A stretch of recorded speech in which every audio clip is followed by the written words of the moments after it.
Magandang umaga po sa lahat, mga kaibigan. Salamat sa inyong pagsubaybay.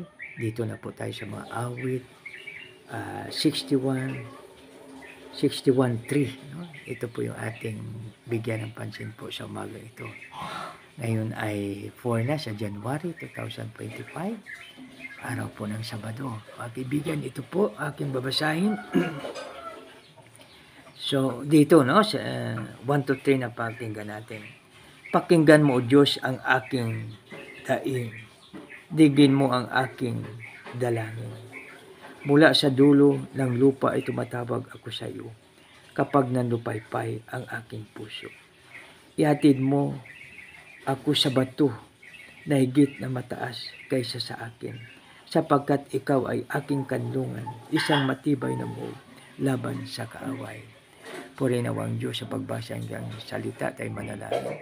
Panginoon, maraming salamat po sa iyong pagpapala sa bawat isa sa amin. Lord, salamat sa pangalan ni Jesus. Amen. So dito mga kaibigan, dito sa 1, no, na nagpapakilala na mayroon tayong pwedeng tawagan sa oras ng kagipitan, sa oras na tayo ay nangangailangan, mayroon tayong lalapitan.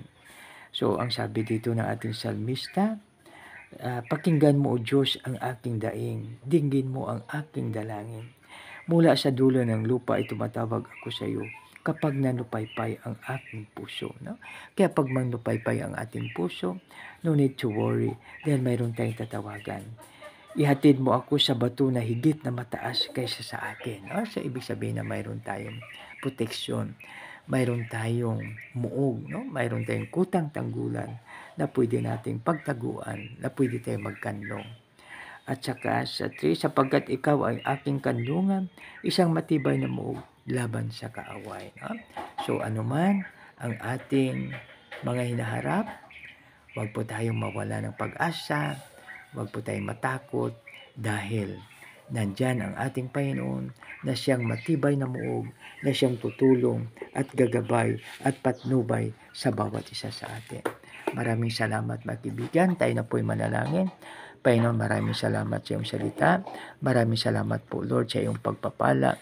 At maraming salamat, Panginoon, sa lahat-lahat ng bagay na iyong pinagkaloob sa amin. Lord, gamitin mo po kami sa makapayang paraan para sa iyong kalawatian, Lord.